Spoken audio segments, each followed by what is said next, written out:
Isang iglap, ang matamis na lasa ng cocktail sa dila ko ay naging mapait na bangungot. The next thing I knew, dalawang naglalakihang security guard na ang brutal na kumakalagkad sa akin palabas ng Altamirano Hotel. Ang luha ko'y parang gripo na walang sara, bumabaha sa pisngi ko, pero walang gustong makinig.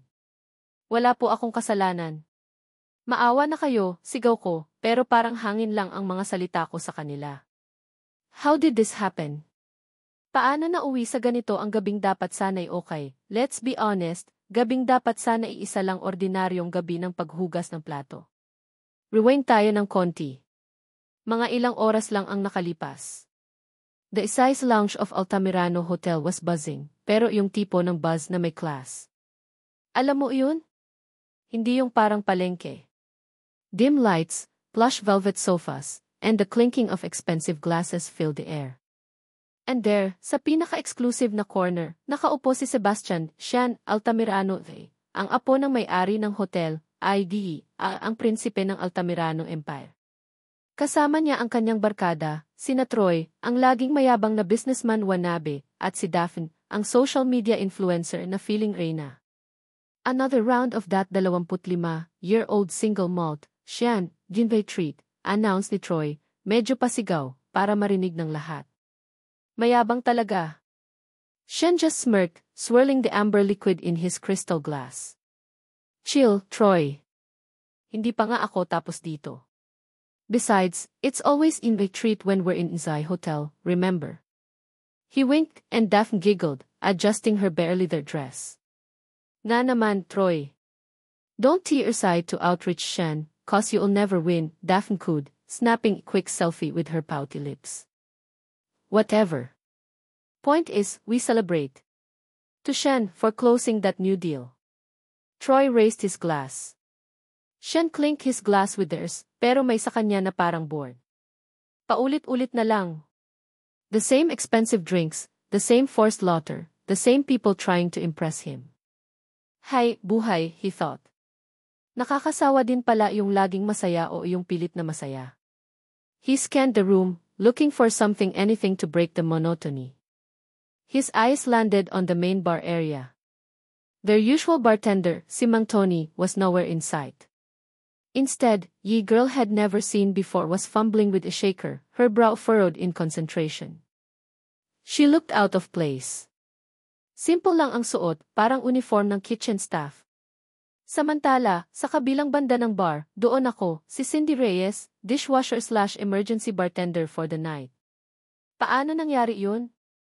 Well, si Mang Tony, yung head bartender, biglang nagka-emergency. High blood daw. At dahil weekend at puno ang hotel, wala silang mahanap na kapalit agad. Ako naman, yung pobreng dishwasher na nagkataong nag-volunteer dati sa isang barangay fiesta na magtimpla ng juice, ang napagbalingan ni Sir Rex, ang floor manager. Cindy! Halika rito, dali, tawag niya sa akin kanina habang nagpupunas ako ng mga baso sa likod. Kinakabahan akong lumapit. Po, Sir Rex? Si Mang Tony, wala. Ikaw muna ang papalit sa bar. Kaya mo naman siguro mag-mix ng simpleng cocktail, di ba? Kahit yung mga basic lang. Vodka tonic, gin and tonic, rum coke. Ganon lang. His eyes were wide with panic. Pero, sir, dishwasher po ako. Hindi po ako bartender. Baka po magkamali ako. Elbow voice trembled. O SV gulay, anong pinasok ko? Ano ka ba? Just follow the receipts. Nasa ilalim ng counter yung listahan. Kaysa naman walang tao sa bar. Si Jenna, bilisan mo, he hissed, practically pushing me towards the gleaming counter. So, there was, trying to remember the difference between Jigger and El Muddler, give a hands shaking. Ang layo nito sa paghugas ng plato at paglilinis ng kitchen. Bawat customer na lumalapit, para akong hihimatain sa kaba. I'm mostly stuck to pouring wine and opening beers. Pero syempre, may mga mag-order ng cocktails. Thank God for cheat sheets. Then, the order came from the say section. Isang waiter ang lumapit. Miss, isang special cocktail daw for M. Altamirano. Something unique. Surprise him daw. Unique. Surprise him. Namilog ang mga mata ko. Diyos ko, Lord. Ano nang uniki ang alam ko? Yung tea Cindy Special Calamansi Surprise na tinitimpla ko sa bahay pag may handaan. Gawa iyon sa gin, kalamansi, konting asukal at maraming dasal. I looked around frantically. Sir Rex was busy entertaining some other VIPs. Wala akong matanungan. Napatingin ako sa mga prutas sa bar, may fresh mangoes, dayap at mint. Bahala na si Batman, sabi ko sa sarili ko. This is probably the end of Ithva's short-lived, accidental bartending career. And maybe my dishwashing career, too. I started muddling some ripe mangoes with fresh mint. Nagdagdag ako ng white rum, a splash of dayap juice, and a secret ingredient na natutunan ko kay Lola, a teeny drop of vanilla extract. Shake, shake, shake. Strain. Poured it into chilled highball glass, garnished with a slice of mango and a sprig of mint. Mukha namang presentable. Ang pangalan? Wala. Bahala ka na, Lord Cocktail. The waiter took the drink. I watched, holding the brave, as he served it to Shen Altamirano. Shen eyed the drink suspiciously. It was a vibrant orange, almost sunset-like. He sniffed it then, he took a small sip. His eyes widened slightly. He took another, longer sip. Wow, he mouthed, then looked towards the bar, trying to see who made it. His friends were looking at him, curious. Ano yan, Shen? Mukhang pambabae, pang-aasar ni Troy. Shut up, Troy, Shen said, not taking his eyes off the bar area. This is surprisingly good. Very good, actually. He signaled the waiter. Sino nang gumawa nito? The waiter pointed towards me. Oh, great. Kitang-kita ko from afar, Shen was looking straight at me. Napayuko ako, feeling the cheeks burn. Baka mamaya, ipatawag ako at pagalitan dahil sa kalokohan ko. But then, Shen stood up and started walking towards the bar. Oh. Right. God. Dito na ba matatapos ang lahat? Sisante na ba ako? In my heart was pounding like drum solo. Shen leaned against the counter, a small smile playing on his lips. Up close, mas gwapo pala siya. Yung tipong pang-leading man sa pelikula. Pero yung ngiti niya, parang may halong mischief. Hi, he said, his voice smooth like velvet. Ikaw ba yung gumawa ng cocktail ko? I could only nod, too nervous to speak. Para akong na-starstruck na ewan. It's called, he prompted. Sir, wala po siyang pangalan, I stammered. Pasensya na po, sir. E-eksperimento lang po. My face felt like it was on fire. Hiya overload. He chuckled. An experiment? Well, it's a damn good experiment. He took another sip. What's your name? Cindy po. Cindy Reyes. Cindy, he repeated, as if testing the name on his tongue. You're not the regular bartender, are you? Hindi po, sir. Dishwasher po ako. Nagkataon lang po na wala si Mang Tony. His eyebrows shot up. Dishwasher. Seriously? He looked genuinely surprised, then impressed. Well, Cindy the dishwasher, you have the gift. This drink it's simple, but it's perfect. May something dito na refreshing. Hindi trying hard. For a moment, I felt a flicker of pride. Maybe, just maybe, I wasn't so bad at this after all. Maybe this could be new opportunity. Salamat po, sir, I managed a small smile. Can you make me another one, he asked, his eyes twinkling. Sige po. Habang ginagawa ko yung pangalawang bahala ka na, Lord the Cocktail, which mentally renamed, sana matuwa siya ulit the Cocktail, yun na yata ang pinakamasayang moment ko sa buong gabi. Si Shen Altamirano, yung apo ng may-ari, na-appreciate yung gawa ko. Kilig. Medyo. Sino ba namang hindi kikiligin pag pinuri ng gwapong mayaman? He watched me intently as I mixed the drink, a curious expression on his face. Parang he was genuinely interested. Hindi yung tingin na parang isa lang akong empleyado. It felt different. I handed him the second glass. Here you go, sir. Thanks, Cindy. He took a large gulp. Perfect, again. He finished half the glass in one go. You know, you should be doing this full-time. Sayang yung talent mo sa paghugas ng plato. Nag-init ulit yung pisngi ko. Naku, sir, hindi naman po. Suddenly, Shen's smile faltered. He blinked a few times, his hand going to his temple. Sir, okay lang po kayo? I asked, concern lacing the voice. Yeah, I just. Medyo nahilo ako bigla, he said, his voice a bit slurred. He swayed slightly. Shen! Ano yan? Sigaw ni Troy, napapalapit na pala kasama si Daphne. Shen tried to take another step, but his legs seemed to give way. He stumbled, and before anyone could react, he collapsed onto the floor, his eyes rolling back. Shen! Daphne screamed. Charles erupted. Anong nangyari? Tumawag kayo ng ambulansya. What did you give him? Troy rounded on me, his face furious. Oh, wala po. Yung cocktail lang po na in-order niya. I stammered, the earlier happiness vanishing, replaced with pure terror. Sir Rex, the manager, rushed over, his face pale. Anong ginawa mo sa kanya, babae ka? He yelled at me, pointing an accusing finger. Sir, wala po.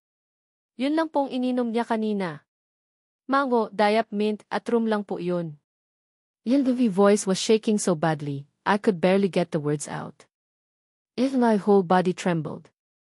Inis started to creep in. Bakit ako? Ako na naman? Rum? Anong klaseng rum? Baka may hinalo kang kung ano. Daphne shrieked, looking at me like it was a murder. Hindi po. Wala po akong ibang hinalo. Maniwala po kayo. Tears welled up in Ilve's eyes. This was a nightmare. A terrible, terrible nightmare. Paramedics arrived, quickly attending to Shen. His friends and the manager were hovering, panicking. Then, Sir Rex turned to me, his face a mask of fury. Security! Security! Palabasin niyang babaeng yan. She's fired. I don't want to see her face in this hotel ever again. Pero, sir, wala po akong kasalanan. Splitted, as two burly security guards grabbed the arms. This couldn't be happening. Sinungaling. You poisoned Altamirano. Baka mamaya, may balak kang masama sa pamilya nila. Sir Rex spat out, his voice dripping with venom. Hindi po totoo yan. I cried, trying to break free, but their grip was too strong. Pinagtitinginan na ako ng mga tao. The shame, the hiya, was unbearable. Ang sakit. Ang sakit-sakit na mapagbintangan sa kasalanang hindi ko ginawa. They dragged me through the lobby, past the curious and judgmental stares of the hotel guests. In the tears flowed freely now, mixture of fear, anger, and utter helplessness. Out into the humid night air, they practically threw me onto the sidewalk. Huwag ka nang magpapakita rito kahit kailan, naiintindihan mo, isa sa mga guard ang nagsabi, bago sila pumasok ulit sa loob. Naiwan akong mag-isa sa gilid ng kalsada, nanginginig, umiiyak, at basang-basa ang damit sa luha at pawis. Ang cocktail na bumago sana sa buhay ko for the better, ay siya palang wawasak dito in the worst way possible. Ang simpleng pangarap na guminhawa, na uwi sa isang bangungot na hindi ko alam kung paano tatakasan. Shen Altamirano. Ang pangalang yun, at ang gabing yun, ay mananatiling nakaukit sa isip ko, hindi dahil sa kislap ng pag-asa, kundi dahil sa dilim ng isang akusasyong sumira sa lahat. Nagising si Shen na kumikirot ang ulo. Parang may nagmamartilyo sa loob ng bungo niya. Dinilat niya ang mga mata, blurry ceiling greeting him. Nasaan ako? The scent of antiseptic and starched linen hit him. Hospital. Right. The last thing he remembered was a flash of orange, the taste of mango and mint, pretty, nervous face. Cindy. Then, darkness. And Altamirano. Gising na po kayo. Isang nurse ang pumasok, umiti ng malumanay. Good morning. Kamusta po ang pakiramdam nyo? In by head's killing me, Shen grumbled, trying to sit up. What happened? Bigla po kayong nawalan ng malay kagabi sa hotel, sir. Pero stable na po ang vitals nyo. According to the doctor, mukhang acute food poisoning, possibly from an undeclared ingredient or contaminant sa ininom nyo. Food poisoning. His mind raced back. The cocktail.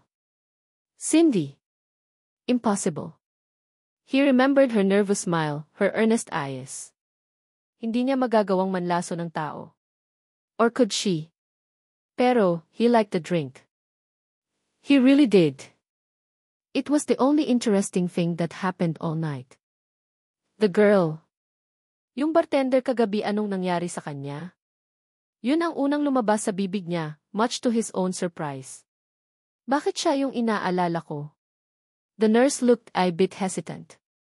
Ah, sir, yun po ba yung sinisisi sa nangyari sa inyo? Sinisisi? What do you mean, sinisisi? Tumataas na ang boses ni Shan. Kasi po, sir, after nyo pong mahimatay, siya po yung tinuro na nagbigay sa inyo ng inumin. Narinig ko po sa usapan ng mga staff ng hotel na tinanggal na daw po siya sa trabaho. Fired? Parang may kumirot sa dibdib ni Shan. That didn't feel right. That's ridiculous. It was a good drink. Baka yung kinain ko before yun. Or maybe was just tired. The nurse just gave a non-committal smile. The doctor will be here shortly to discuss your discharge, sir.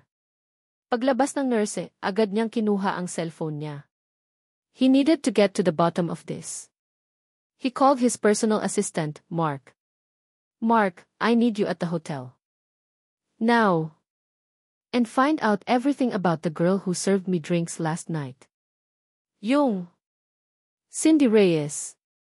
The one they fired. Sir. Akala ko po ba di? Just do it, Mark. And I want answers fast. Binaba niya ang tawag, a strange sense of urgency gripping him. Hindi siya mapakali.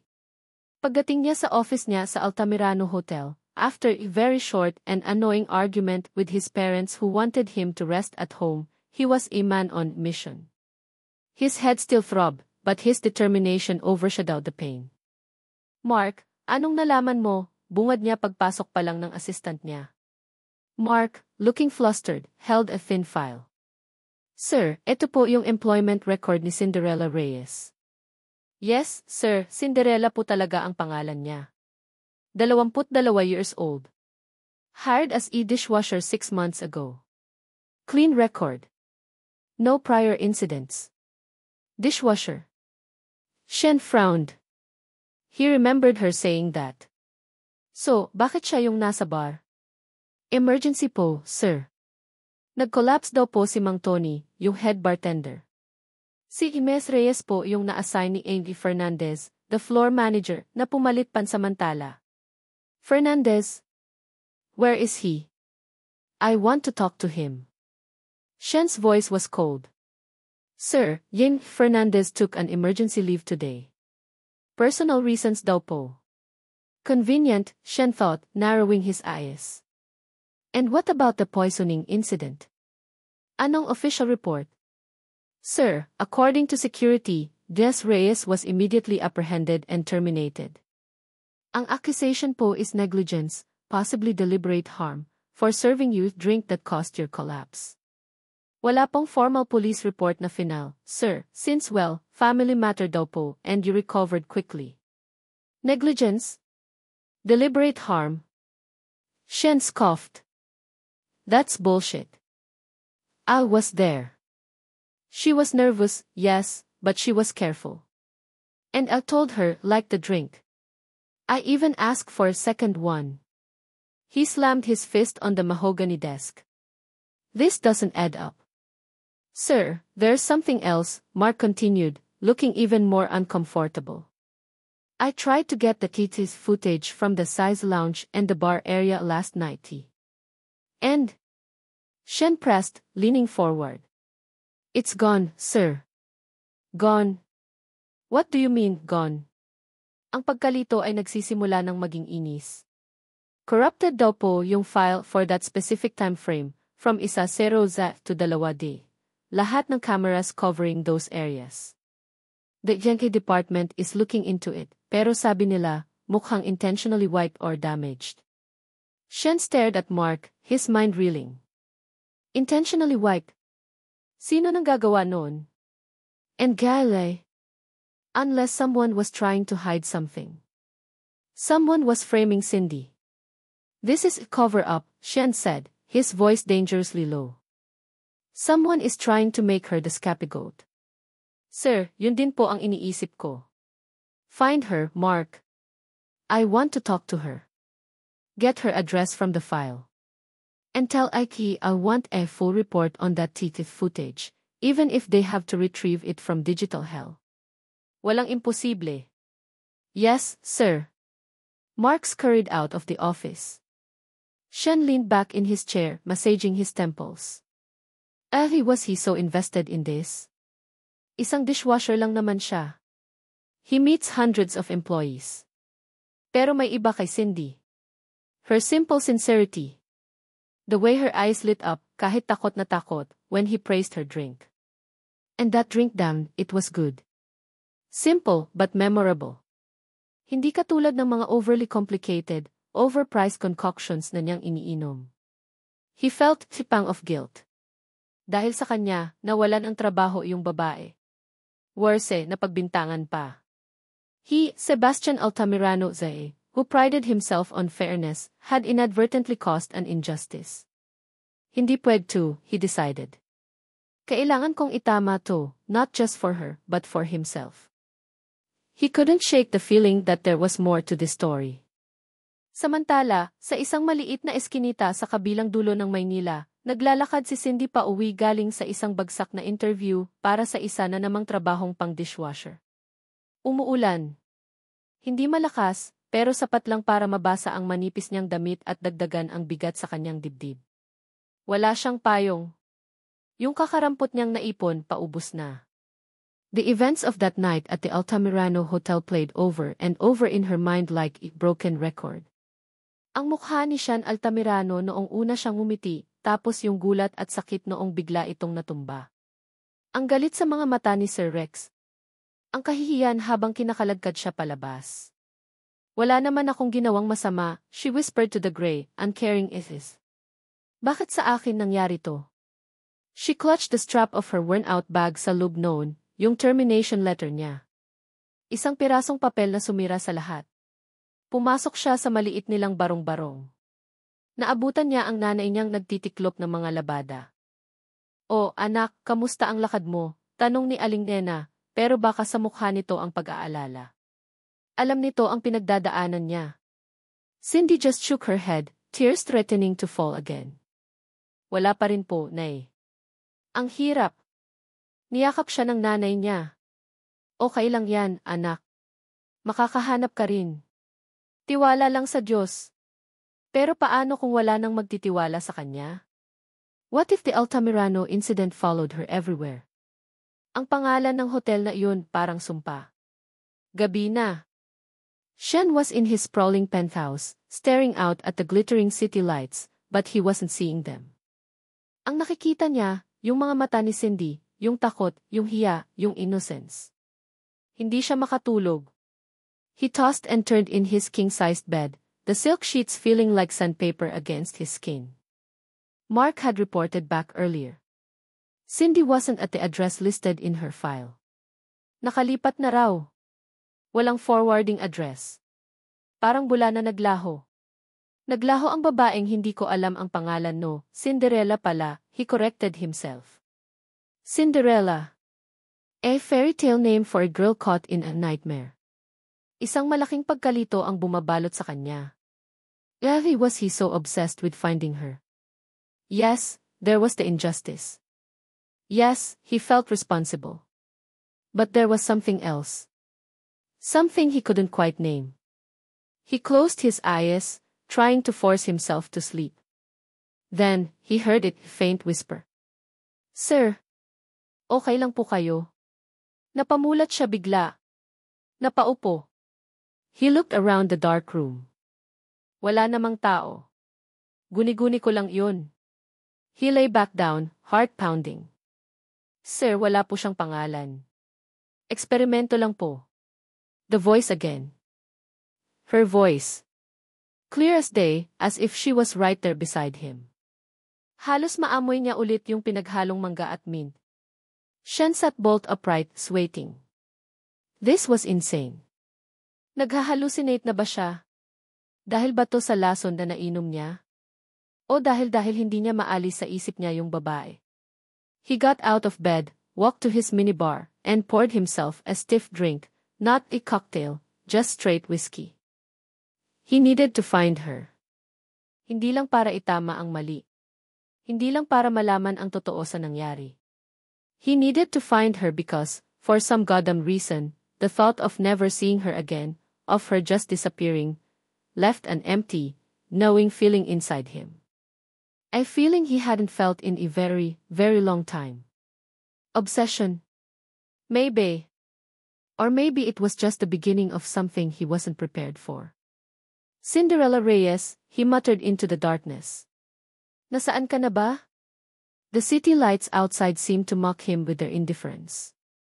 Somewhere out there, she was lost. And for reasons he couldn't fully comprehend, he knew he wouldn't rest until he found her. The image of her, scared and crying as she was dragged away, flashed in his mind. No, this wasn't just about missing employee or a corrupted city file. This was becoming personal. Very personal. 3 taon. 3 long years. Parang isang mahabang, malabong panaginip. Sa loob ng 3 taon na iyon, maraming nagbago kay Sean Altamirano. Ang dating party boy na walang pakialam, ngayon ay mas madalas nang makitang nakatutok sa trabaho. The Altamirano Hotel Group expanded under his watch, venturing into resorts and even budget-friendly chains. Naging mas seryoso, mas focused. Bihira na siyang makita sa mga high-profile parties, at kung nandoon man, he was usually all business, or had leave early. Ang sabi ng iba, nag-mature na daw. Ang sabi ng pamilya niya, finally, he was living up to his name. Pero sa likod ng bagong siya na ito, may isang bagay na hindi nagbago, ang lihim na paghahanap niya kay Cinderella Reyes. Hindi niya binitawan iyon. Sa unang taon, halos araw-araw siyang nagtatanong kay Mark. Nag-hire siya ng private investigators. Pinahagilap niya ang bawat Cinderella Reyes sa buong Pilipinas. Pero parang kinain ng lupa ang babae. The 8th footage from that night, officially declared irretrievable due to massive data corruption. Si King Fernandez, yung floor manager, nag-resign daw for good, lumipad papuntang Canada, at hindi na muling nagpakita. Ang mga kaibigan niyang sina Troy at Daphne. He slowly distanced himself from them. Their superficiality became too glaring after that incident. Lalo na si Troy, na hanggang ngayon ay naniniwalang nilason talaga siya ni Cindy. May mga gabi, tulad ngayon, na napapatingin lang siya sa labas ng bintana ng kanyang opisina, hawak ang isang baso ng tubig, bihira na siyang uminom ng alak, lalo na ng cocktails, at naaalala niya yung lasa ng mangga at mint, yung kaba sa mga mata ng dalaga. Nasaan ka na kaya, Cindy?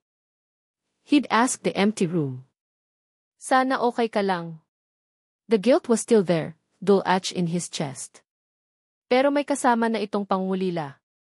Isang pangulila sa isang taong halos hindi naman niya nakilala, pero nag-iwan ng marka na hindi mabura.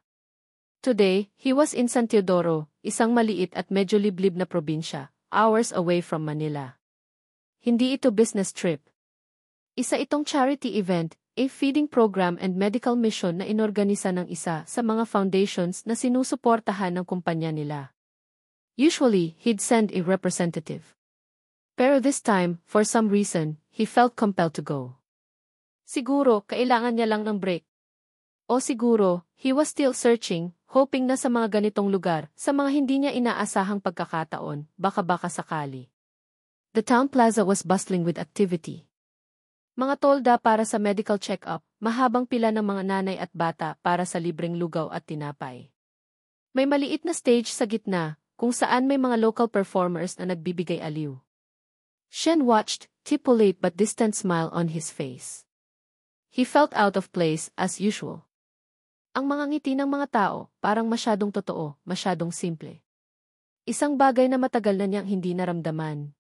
He was about to tell his assistant it was time to leave, when a small boy, probably around 4 or 5 years old, climbed onto the stage.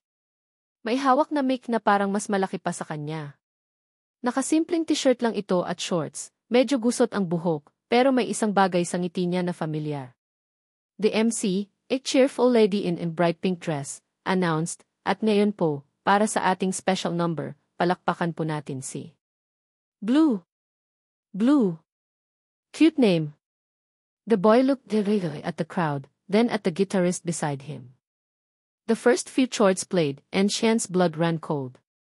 It was an old Filipino folk song, isa sa mga paborito ng lola niya. A song he hadn't heard in years, a song that reminded him of simpler, happier times. Then, Blue started to sing. His voice was surprisingly clear and sweet for his age. But it wasn't just the voice. It was the way he tilted his head when he hit a high note. The way his eyes crinkled at the corners when he smiled between verses.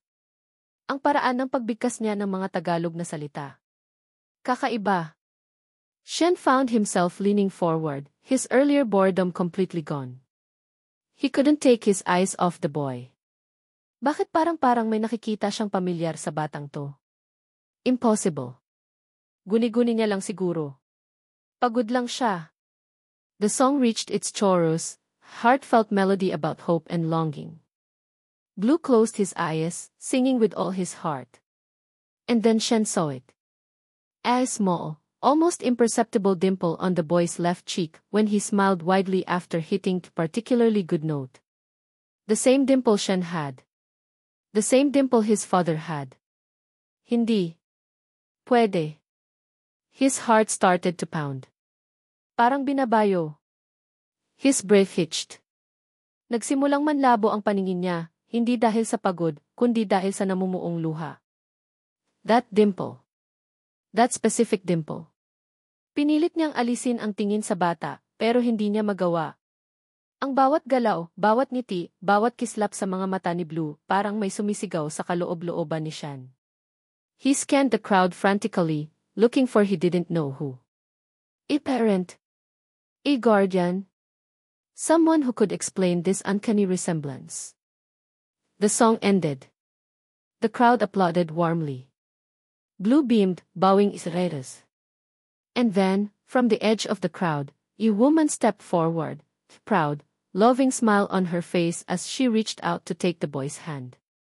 She was older, a little thinner perhaps, her hair longer, tied back simply.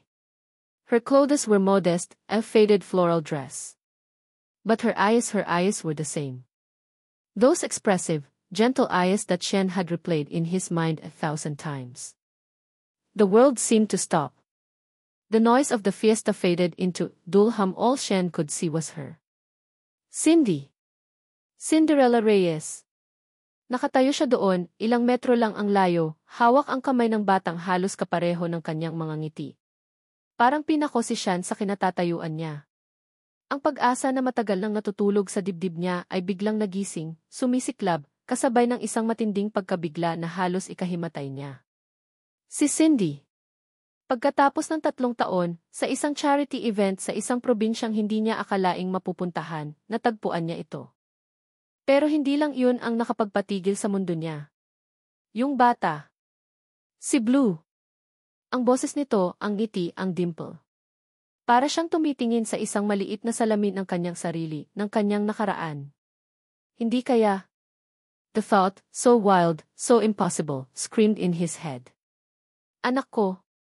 Si Cindy, hindi pa siya napapansin. Nakatutok ang buong atensyon nito kay Blue, pinupunasan ang pawis sa noo ng bata, inaayos ang gusot nitong damit. May pagmamahal sa bawat haplos nito, isang pagmamahal na malinaw. Ang galing-galing naman ng Blue ko, narinig ni Shen na sabi ni Cindy, ang boses nito ay kasing lambing pa rin ang naaalala niya, pero may bagong warmth, yung klase ng warmth na para lang sa isang ina. Manang-mana ka talaga sa akin kumanta. Pabiro nitong ginulo ang buhok ng bata. Tumawa si Blue.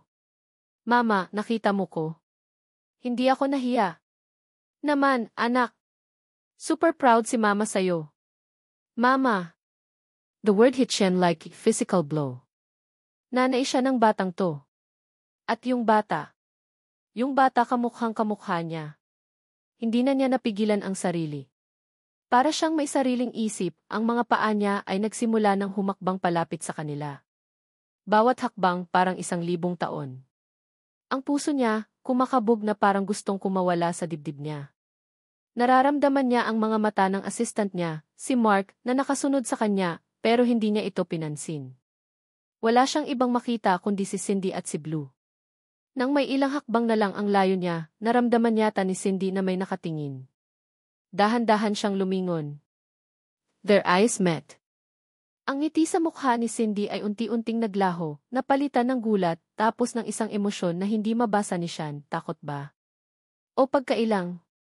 O something else? Her face paled. Para siyang nakakita ng multo. Yung mga mata niyang minsang hinanap-hanap ni Shan, ngayon ay puno ng isang di maipaliwanag na sakit at pag-iwas. She instinctively pulled Blue closer to her, almost protectively. Shan, she whispered, her voice barely audible above the lingering chatter of the crowd. Parang hindi siya makapaniwala sa nakikita niya. 3 taon. 3 taon siyang nagtago, umiwas, sinubukang kalimutan ang gabing iyon, ang lalaking iyon. At ngayon, heto ito, nakatayo sa harap niya, sa lugar na akala niya ay ligtas siya. Shen stopped a few feet away. Hindi niya alam ang sasabihin. Lahat ng pinraktis niyang linya sa isip niya, kung sakaling magkita sila ulit, ay biglang naglaho. Ang tanging nararamdaman niya ay ang matinding kabog sa dibdib at ang mga luhang nagbabadyang tumulo. Cindy, he finally managed to say, his voice hoarse. Ikaw nga. Nakatitig lang sila sa isa't isa, ang hangin sa pagitan nila ay puno ng mga hindi masabi, ng mga taon ng paghahanap at pagtatago. Si Blue, na hindi naiintindihan ang biglaang tensyon, ay tumingin mula kay Shan papunta sa nanay niya, tapos pabalik ulit kay Shan. Kumunot ang noo ng bata. Mama, sino po siya? Tanong ni Blue, ang boses nito ay maliit at puno ng kuryosidad. Tinitigan niya si Shan, yung tipo ng tingin na parang sinusuri siya. Cindy didn't answer her son immediately. Her eyes were still locked on Shan, storm of emotions raging within them. She looked like she wanted to run, to disappear again. Shen's gaze shifted to Blue. He knelt down slowly, trying to appear non-threatening, though his insides were churning. He looked into the boy's eyes, his eyes. And my eyes. Hi, Blue, Shen said, his voice softer now, almost trembling. Ang galing mong kumanta. That's one of Isley's favorite songs. Blue, the naturally friendly child, seemed to relax a bit. Talaga po? Paborito din po yun ni Mama. He smiled, and there it was again, that damn dimple. The dimple that was carbon copy of Shen's.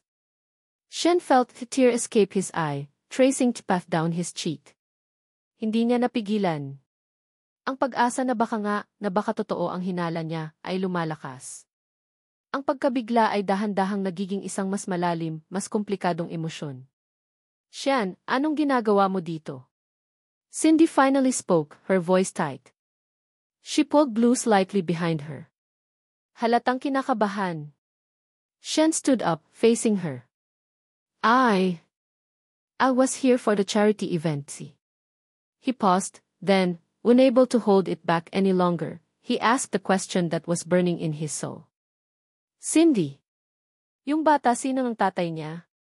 The directness of the question seemed to stun her. Her eyes widened further, and for a moment, Shen thought she would deny it, would lie. Nakita niya ang pag-aalangan sa mukha nito, ang takot. She looked away, towards the distant mountains, as if searching for an escape. Ang mga tao sa paligid nila ay nagpapatuloy sa kanilang mga gawain, oblivious sa drama na nagaganap. Cindy, please, Shen pleaded, his voice cracking. I need to know. Blue, sensing the tension, tugged at his mother's dress.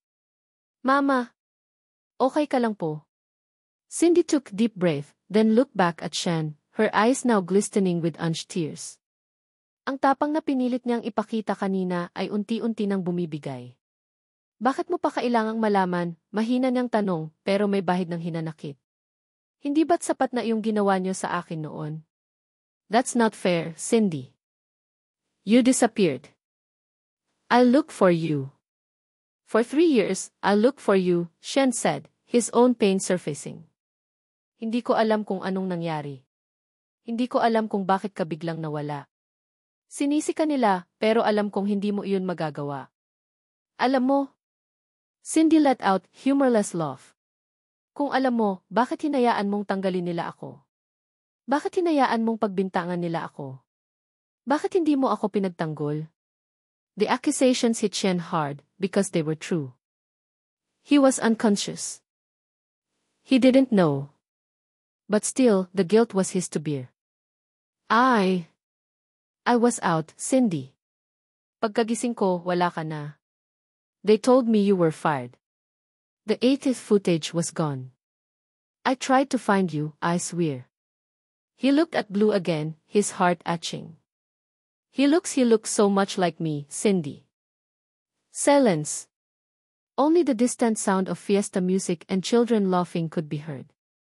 Cindy closed her eyes, the single tear finally escaping and rolling down her cheek. She wiped it away angrily. When she opened her eyes again, there was a resignation in them, a weariness that spoke of years of carrying a heavy secret. Si Blue, she began, her voice barely a whisper, struggling to get the words out. Si Blue Altamirano. Anak mo siya, Shan. The world tilted. The pagkabigla Shan felt was so profound, it almost knocked the air out of his lungs. Kahit na may hinala na siya, kahit na parang alam na ng puso niya, iba pa rin yung marinig yun mula mismo sa bibig ni Cindy.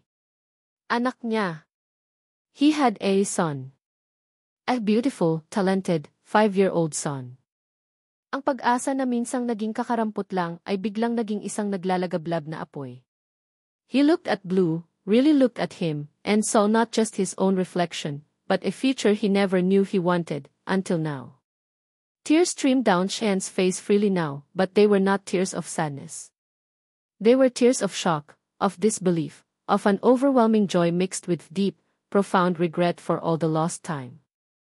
He wanted to reach out, to hug Blue, to tell him everything. Pero natigilan siya. Nakita niya ang takot sa mga mata ni Cindy. Ang takot na baka kunin niya ang bata. Mama, Blue said again, his small voice filled with confusion, looking at Shen with wide, questioning eyes. Siya po ba yung laging kinukwento mong star sa langit na nagbabantay sa atin? Cindy knelt and hugged Blue tightly, burying her face in his hair. Shen could hear her soft sobs. The twist. The unexpected discovery. It was more than he could have ever imagined. 3 taon ng paghahanap at ang nahanap niya ay hindi lang ang babaeng hindi niya makalimutan, kundi pati na rin ang isang piraso ng kanyang sarili na hindi niya alam na nawawala pala. Ang mga salitang "i-anak mo siya, Shan" ay umalinggaw sa pandinig ni Shan, paulit-ulit, na parang sirang plaka. The festive noise of the San Teodoro Plaza seemed to fade into an insignificant buzz. Ang tanging malinaw lang ay ang tibok ng kanyang puso na nagwawala at ang mukha ni Cindy, basang-basa sa luha, habang yakap-yakap nito si Blue. Mama, bakit ka umiiyak? Tanong ni Blue, ang boses nito ay puno ng pag-aalala, habang hinahaplos ang likod ng ina. May masakit po ba sa inyo? Siya po ba yung nagpaiyak sa inyo? Tumingin si Blue kay Shan, ang mga mata nito, na mga mata rin ni Shan, ay may bahid ng pagtataka at kaunting pagdududa. Shan felt a fresh wave of gulat mixed with an overwhelming lungkot. His son. And his son was seeing his mother tearfully, possibly thinking he was the cause. He wanted to rush over, to pull them both into an embrace, to apologize for everything, for the past 3 years of silence and pain. Pero nanatili siyang nakatayo, parang napako, hindi alam kung paano kikilos. Cindy slowly pulled away from Blue, wiping her tears with the back of her hand. She took a shaky breath, trying to compose herself, but her eyes still held a raw vulnerability. Hinarap niya si Shan, ang dibdib niya ay halatang sumisikip. Dito tayo mag-usap, sabi ni Cindy, ang boses ay garalgal pa rin. Tumango siya papunta sa isang medyo tahimik na bahagi ng plaza, malapit sa lumang fountain na natutuyuan na ng tubig. Blue, dito ka lang muna sa tabi ni Mama, ha? The boy nodded, his gaze still darting between Shen and his mother. Naglakad sila patungo sa fountain, bawat hakbang ay mabigat. Shen could feel the curious stares of a few onlookers, including his assistant Mark, who kept respectful distance but was clearly concerned. Pagdating nila sa fountain, humarap ulit si Cindy kay Shen. The initial shock on her face had been replaced by a hardened resolve, though the pain was still evident in her eyes. Bakit ngayon ka lang nagpakita? Yun ang unang tanong niya, diretsahan. Walang paligoy-ligoy. I told you, Cindy, hinanap kita, sagot ni Shen, his voice filled with desperate sincerity. Araw-araw, sa loob ng 3 taon. Nag-hire ako ng private investigators. Pinuntahan ko yung address mo sa files ng hotel, pero wala ka na. Walang nakakaalam kung nasaan ka. Madali lang naman akong hanapin kung gugustuhin mo talaga, Cindy retorted, the hint of bitterness lacing her tone. Pero siguro, mas madali para sa inyo na kalimutan na lang ang lahat. Naitapon na lang ako na parang basura. Hindi totoo yan. Shen insisted, taking a step closer. He wanted to reach out, to touch her arm, but he stopped himself. He saw her flinch slightly. Cindy, maniwala ka sa akin. Nung gabing yun nung nagising ako sa ospital at nalaman kong tinanggal ka at pinagbintangan, ginawa ko ang lahat para mahanap ka, para itama yung pagkakamali. Itama? Cindy scoffed, mirthless sound. Paano mo itatama yung 3 taon na mag-isa kong pinalaki si Blue? Yung 3 taon na halos hindi ko alam kung saan kukunin ang ipapakain sa kanya. Yung 3 taon na takot ako na baka isang araw, may kumatok sa pinto namin at kunin siya sa akin. Her voice broke, and fresh tears welled up. Nagsimula siyang magsalaysay, ang mga salita ay bumubuhos na parang agos ng ilog, dala ang lahat ng sakit, takot, at hinanakit na kinimkim niya. Nung gabing yun, she began, her voice trembling, alam mo ba kung anong nangyari pagkatapos mong himatayin? Shen just looked at her, his heart clenching. Gusto niyang sabihin na alam niya, na nasabi na sa kanya, pero gusto niyang marinig mula mismo sa kanya. Your friends. Yung mga kasama mo sila ang may kagagawa ng lahat, sabi ni Cindy, ang galit ay naririnig na sa boses niya. Narinig ko sila, Shen. Bago ka pa uminom nung pangalawang cocktail. Nag-uusap sila. Yung Troy, may nilagay siya sa baso mo habang nakatalikod ako, habang kausap mo ako. What? Shen's blood ran cold. Si Troy? Ang kaibigan niya? I tried to stop you, Cindy continued, her voice cracking, pero huli na. Ininom mo na. And then you collapsed. At ako ang sinisi nila. Ako ang pinagbintangan na nanlason sa'yo. She recounted how she was dragged out, fired, and threatened. How she lost everything in an instant. How the shame and fear drove her to run, to hide, taking nothing with her but the clothes on her back and a growing secret in her womb. Hindi niya alam noon na buntis na siya. Nalaman lang niya ilang linggo pagkatapos, noong nagsimula na siyang makaramdam ng kakaiba. Pinakainom ka nila ng kung ano, Shen, dahil naiinggit sila sa'yo. Dahil gusto nilang mapahiya ka, o mas malala pa. At ako ang ginawa nilang fall guy. Umiiyak na siya ng tuluyan, ang mga hikbi ay sumasabay sa bawat salita. Natrauma ako, Shen. Sobrang natrauma ako. Paano kung may nangyaring masama sa'yo? Paano kung naniwala ka rin sa kanila? Shen felt a sickening wave of selos, not romantic jealousy, but deep, burning resentment towards Troy and anyone else involved. His own so-called friends had betrayed him, had endangered him, and had destroyed an innocent woman's life in the process. Ang galit niya ay hindi lang para kay Cindy, kundi para na rin sa sarili niya, sa katangahan niyang magtiwala sa mga maling tao. Cindy. I had no idea, he stammered, his mind struggling to process the betrayal. Troy. I've trusted him. Mahirap magtiwala, Cindy said softly, her gaze distant. Lalo na kung minsan ka nang nasaktan ng sobra. She explained how she ended up in San Teodoro. With the little money she had, she took a bus to the farthest province she could think of, where no one knew her. She found work doing odd jobs, labada, paglilinis ng bahay, pagtitinda sa palengke. It was a hard life, a far tearsay from the dreams she once had, but she survived, for Blue. Pinili kong itago ang lahat, Sean, she admitted, looking him straight in the eye. Pinili kong palakihing mag-isa si Blue, malayo sa gulo, malayo sa inyo. Dahil natatakot ako. Natatakot ako na baka kapag nalaman nyo, kunin nyo siya sa akin. Siya na lang ang meron ako. Sean's anger at his friends was immense, but it was overshadowed by the crushing weight of Cindy's pain and the years of hardship she endured alone. Litong-lito siya. He wanted to rage, to scream, but looking at Cindy's tear-streaked face, and Blue, who was now watching them with wide, worried eyes from short distance, he knew anger wouldn't solve anything. Cindy, I am so sorry, he said, his voice thick with emotion. Sorry for what they did to you. Sorry for not protecting you. Sorry for not finding you sooner. The words felt inadequate, hollow, compared to the magnitude of her suffering. Wala nang magagawa yang sorry mo, Sean, she replied, though a flicker of something, maybe teeny bit of the anger subsiding, crossed her face. Nangyari na ang nangyari. Blue, unable to bear the sight of his mother's distress any longer, ran towards them. Mama, wag ka na umiyak, please, he pleaded, tugging at her dress. He looked at Sean, his small face a mixture of confusion and if downing understanding that this stranger was somehow important, and somehow the cause of his mother's tears. Ikaw po ba yung papa ko? The question, so innocent, so direct, hung in the air. Sean's heart shattered into a million pieces. He knelt down again, his eyes level with Blue's.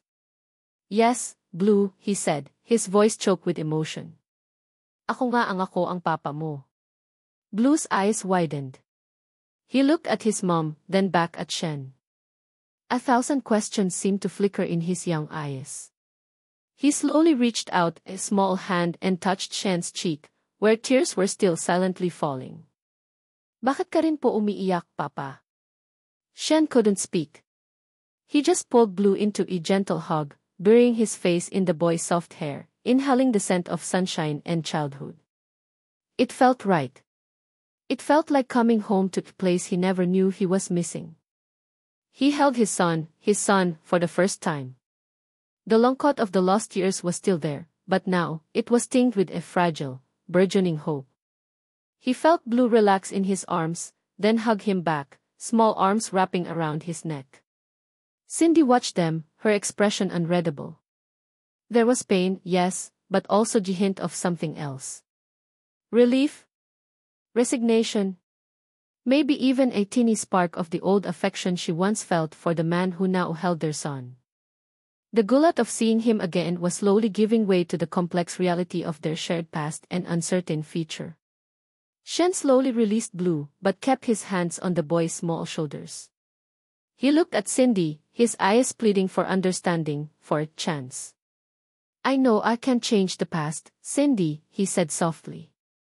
Pero gusto kong bumawi. Gusto kong makilala ang anak ko. Gusto kong maging ama sa kanya. Please give me a chance. Cindy didn't answer. She just looked at Sean, then at Blue, who was now smiling tentatively at Sean.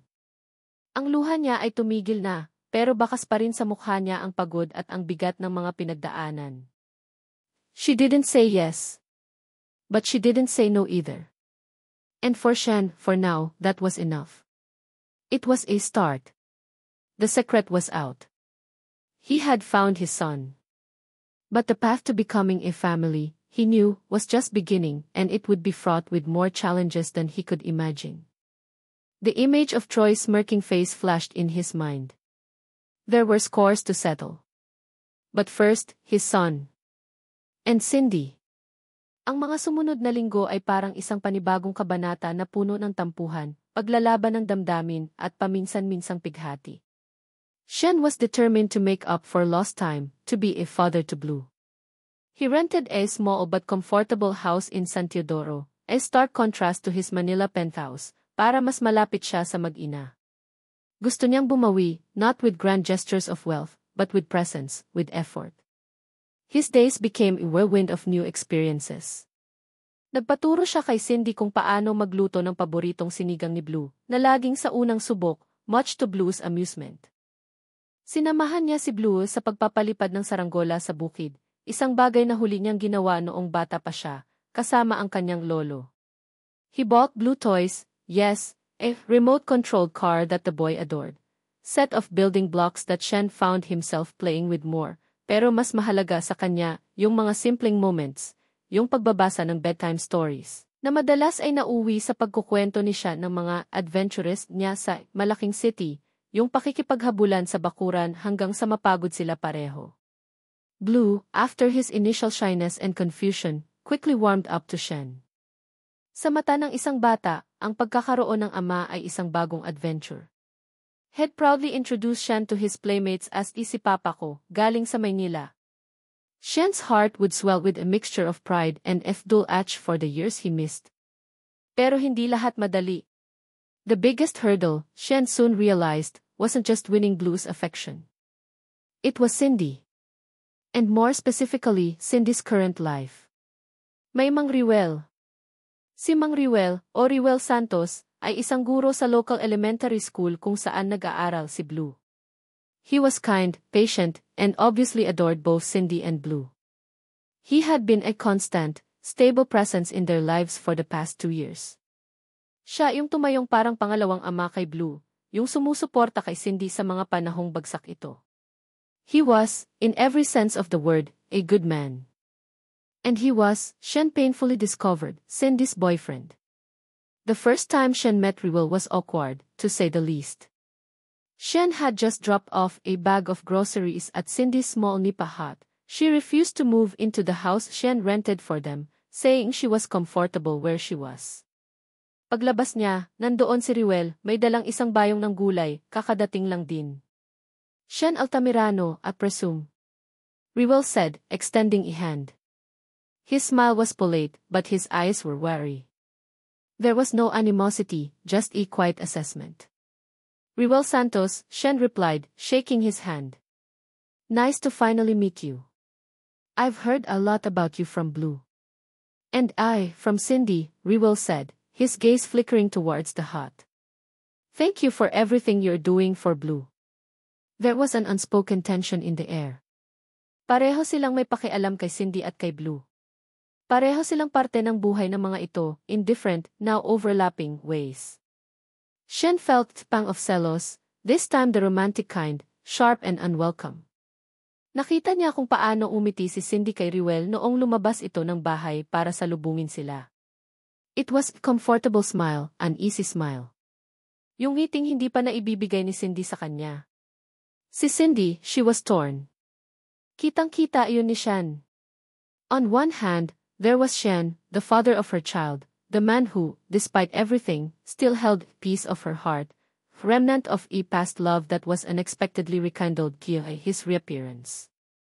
Ang kilig na naramdaman niya noon sa Altamirano Hotel, kahit pilit niyang itinatanggi, ay bumabalik paminsan-minsan kapag nakikita niyang naglalaro si Shen at si Blue, kapag nakikita niya ang effort ni Shen na magbago at bumawi. On the other hand, there was Riwel. Her rock. Her comfort. Ang taong nandyan para sa kanya noong mga panahong wala si Shen. Ang taong nagbigay sa kanya ng kapanatagan at pag-asa noong akala niya ay wala na. Mahal niya si Riwel in a quiet, steady way.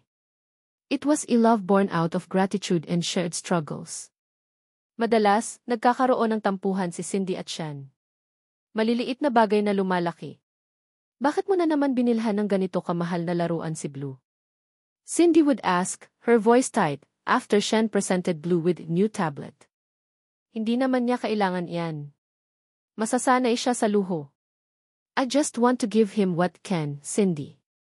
What he deserves, Shen would reply, frustrated.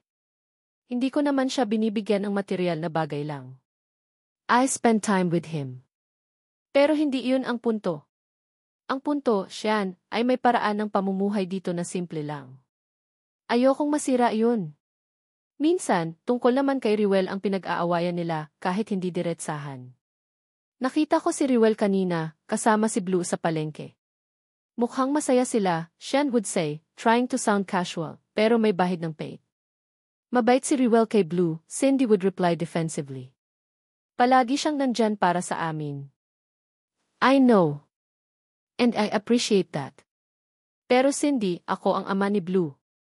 At ako ang ina niya, Shen. Alam ko kung ano ang makakabuti sa kanya. The unspoken question always hung between them. Where do we go from here? Paano tayo magiging pamilya? One afternoon, the tension reached breaking point. Shen had come over to Cindy's place, hoping to take Blue to a local fiesta.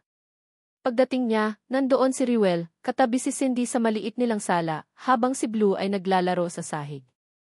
They looked like a family. A family that Shen wasn't fully a part of. Narinig ni Shen ang pinag-uusapan nila. Riwel was gently suggesting na baka mas mabuti kung bumalik na si Shen sa Maynila. Cindy, naiintindihan ko na gusto mong makilala ni Blue ang ama niya, Riwel was saying, his voice calm and reasonable.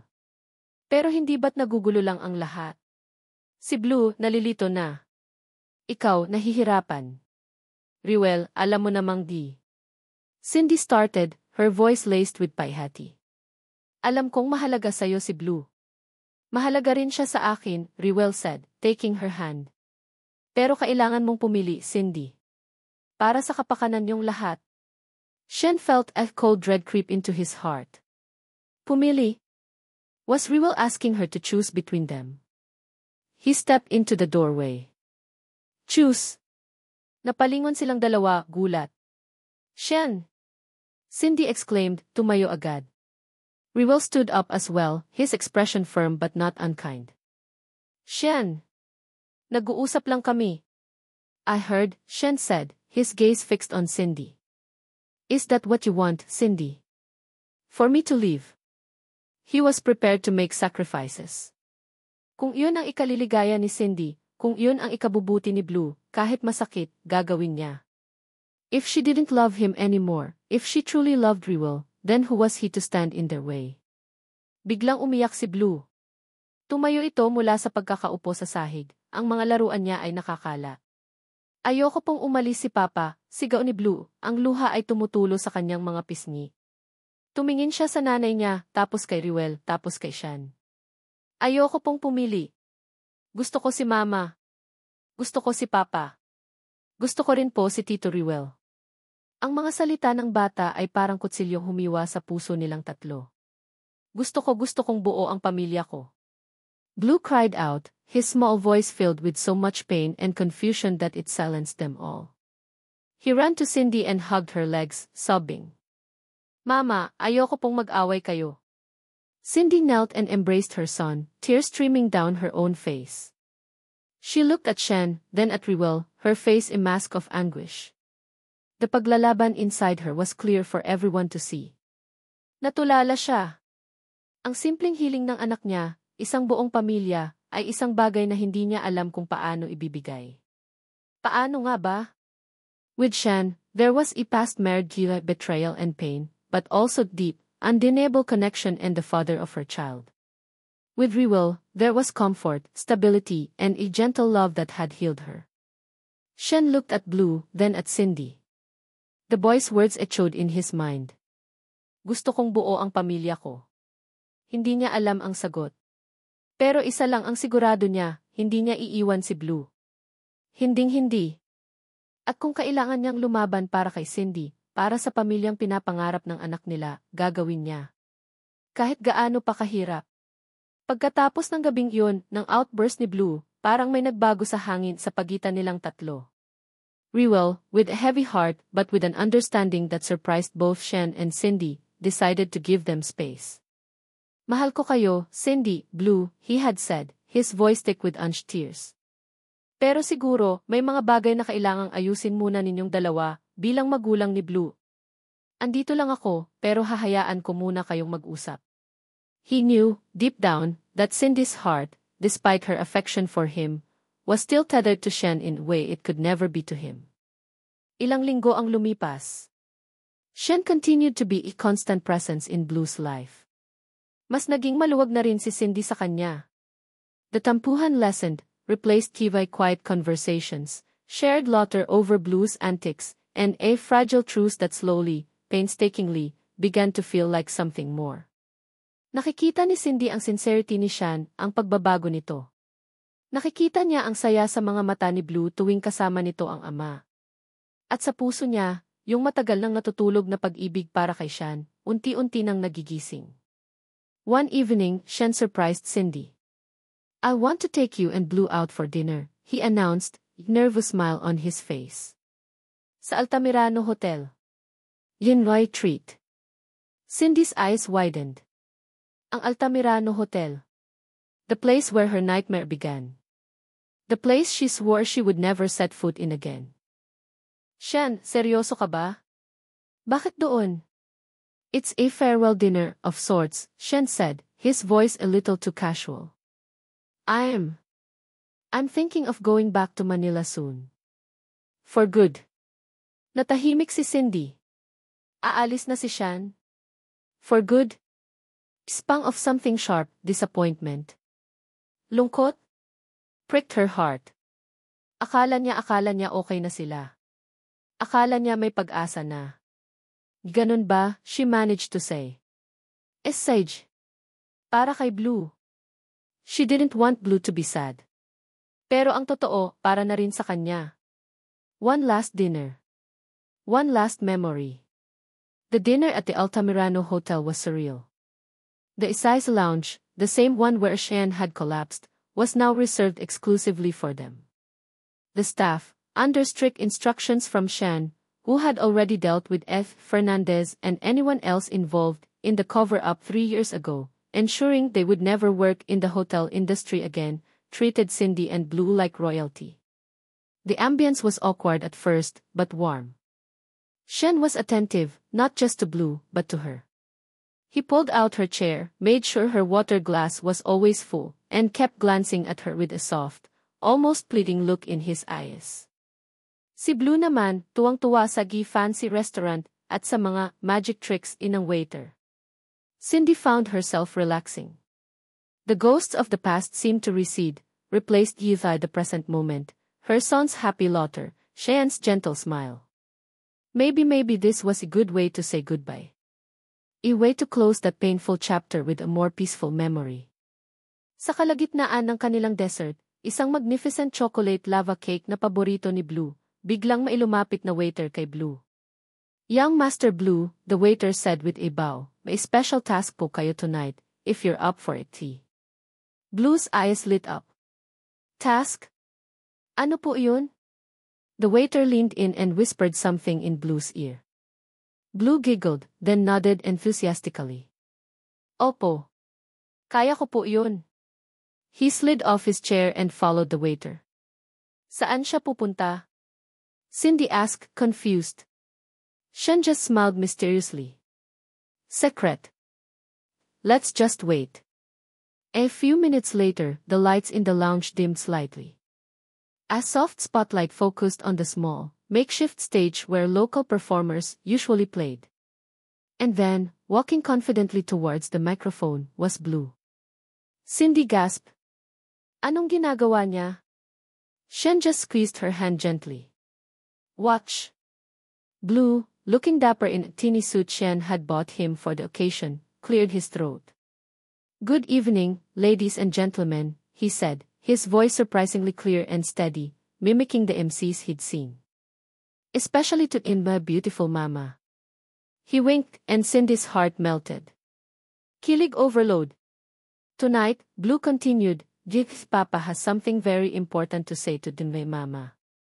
He then reached into his pocket and pulled out a small, velvet box. Cindy's breath caught in her throat.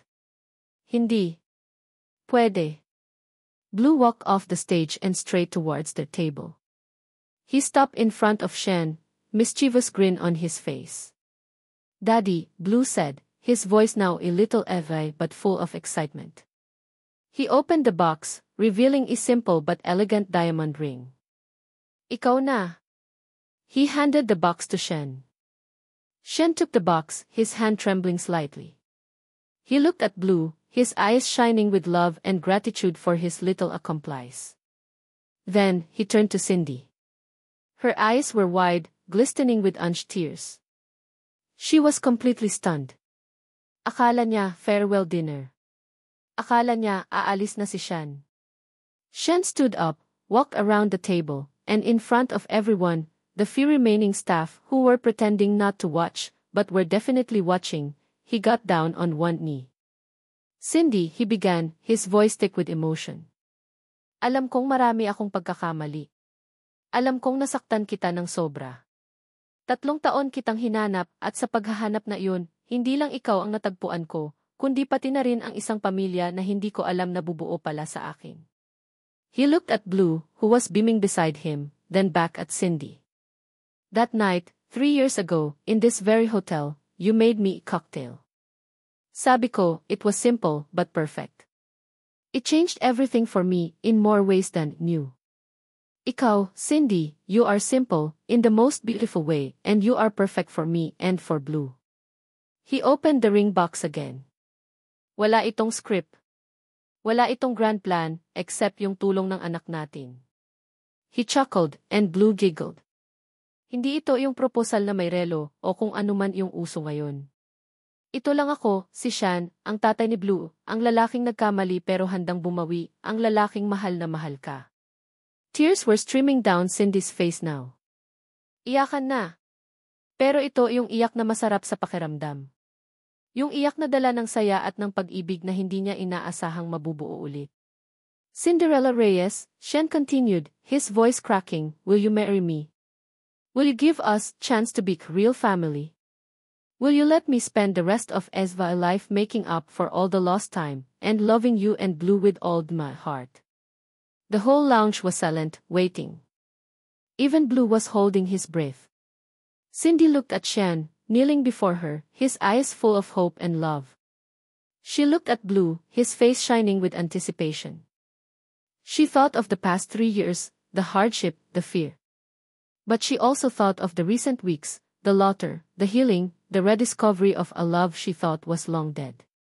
This wasn't just about Shan and her. This was about Blue. This was about family. This was about a second chance, not just for Shan, but for her too. A chance for happiness. She nodded, unable to speak past the lump in her throat.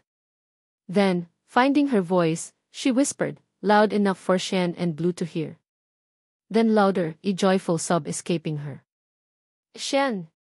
Yes. Shan's face broke into the widest, happiest smile Cindy had ever seen. He slid the ring onto her finger. It fit perfectly. He stood up and pulled her into a tight embrace, kissing her deeply, kiss that spoke of forgiveness, of longing, and of future filled with love. Blue cheered, yehey. Magpapakasal na sila mama at papa. He jumped into their embrace, and the 3 of them held each other, a complete, whole family, finally. The staff erupted in applause. Sa gitna ng luha at tawa, Shan looked at Cindy, his eyes full of adoration. Akala mo aalis ako, no? Cindy playfully punched his arm. Nakakainis ka. Pinakaba mo ako. I had to make it a surprise, he grinned. Besides, saan naman ako pupunta? Andito na ang buhay ko. He kissed her forehead, then Blue's. Ang cocktail na minsan nang bumago sa lahat, ay naging simula lang pala ng isang mas matamis, mas makabuluhang kwento. Isang kwento ng pag-ibig na nalampasan ang sakit, isang kwento ng pamilyang nabuo sa di inaasahang pagkakataon, at isang kwento ng paghilom na nagpatunay na minsan, ang pinakasimpleng mga bagay, tulad ng isang cocktail, isang kanta, o isang ngiti ng anak, ang siyang nagdudulot ng pinakamatinding kaligayahan. The Altamirano Hotel, once a place of nightmares for Cindy, was now the place where her new dream began. Mahal kong mga mambabasa. Una sa lahat, isang napakalaki at taos-pusong pasasalamat ang nais kong iparating sa bawat isa sa inyo.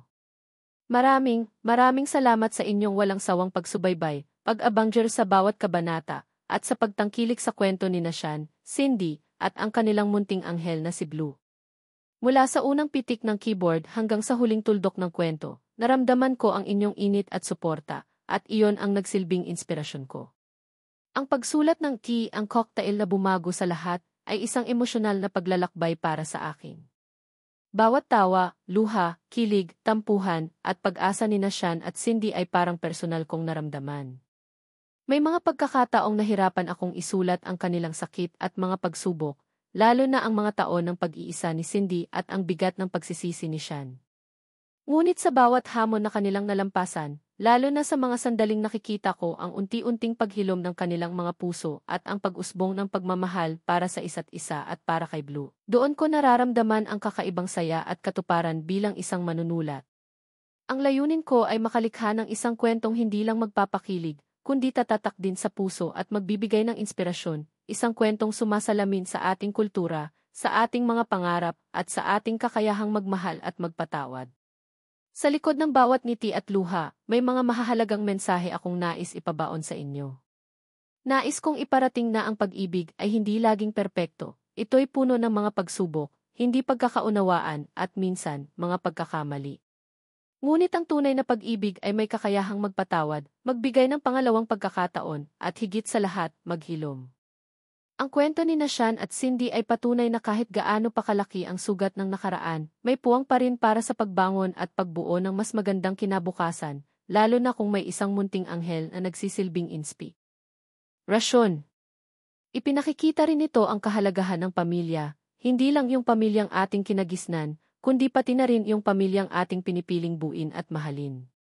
Kung ang kwento ni Sean, Cindy, at Blue ay nakaantig sa inyong puso, kung kayo man ay napangiti, napaiyak, o napaisip, mangyaring huwag po kayong mag-atubiling ibahagi ito sa inyong mga kaibigan, kapamilya, at kakilala.